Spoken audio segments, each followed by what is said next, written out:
All right, we'll get started with Alex. Alex, it's your first time at the Cincinnati Open. You want to just tell everybody what it feels like your first day or so here?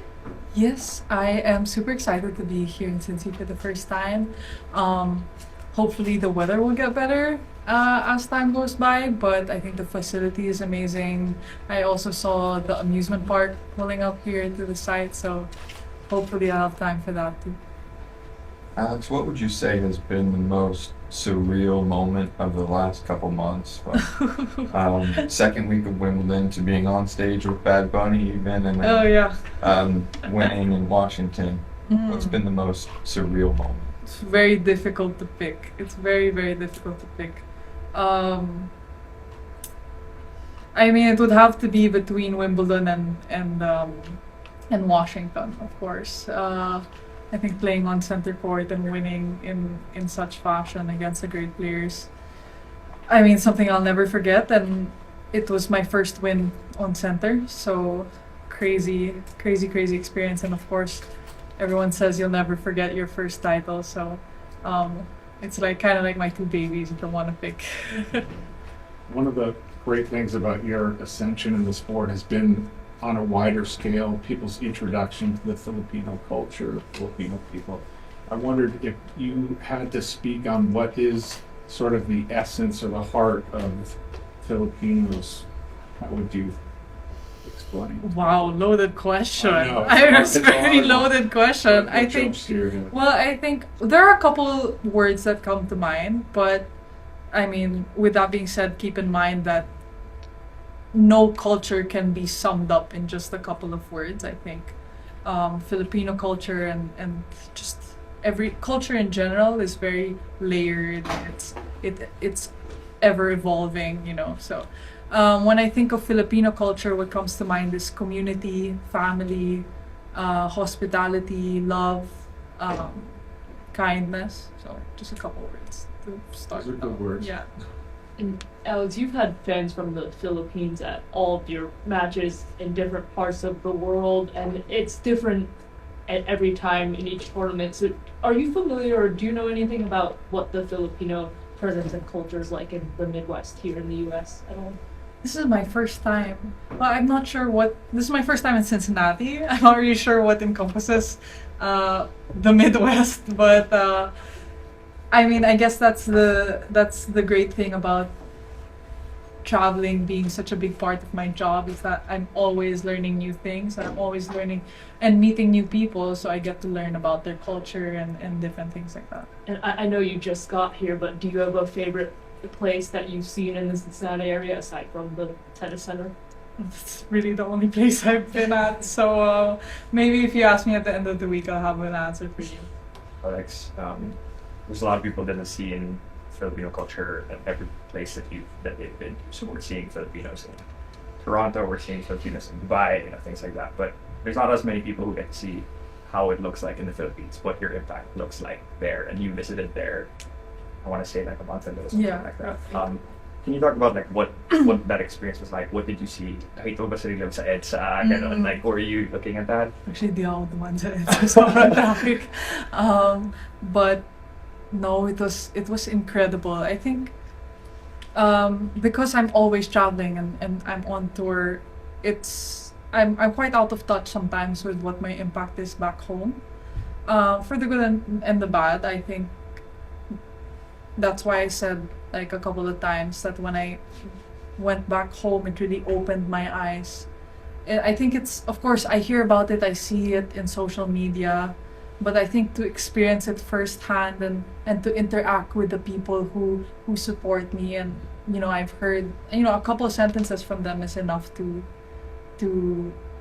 see a glimpse into their stories, or how tennis has impacted their lives, or how being Filipino and their pride has affected them personally. So I think it's crazy how inspiration can affect other people and to what depths. And that's one thing that I've learned and I've realized going back home. Yeah.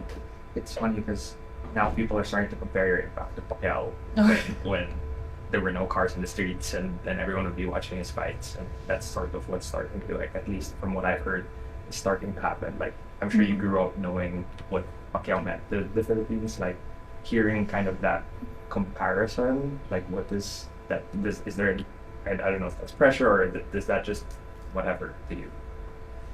Well, I've never, because Pacquiao is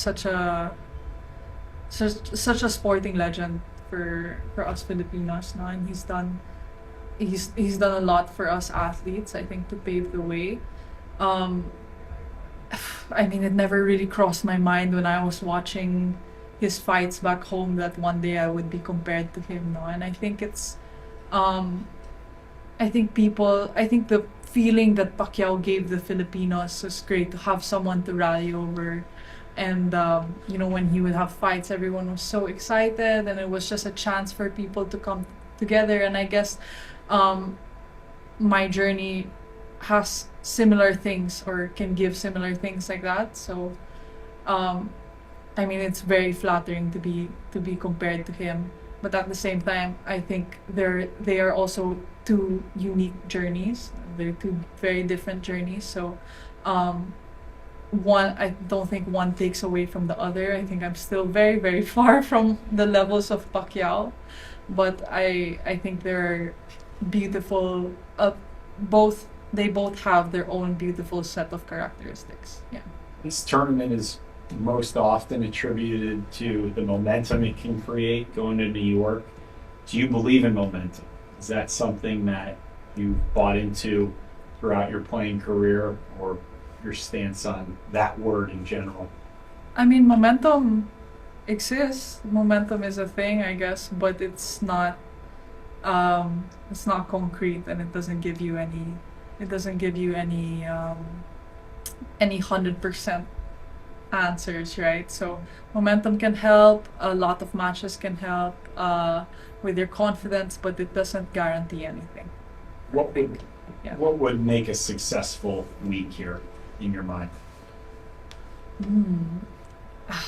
I think it's just the level that I play, and of course, the more matches, the merrier, right? But it's the matches of substance, and it's the ones that, did I execute what I want to execute? Did I bring the level that I wanted to bring?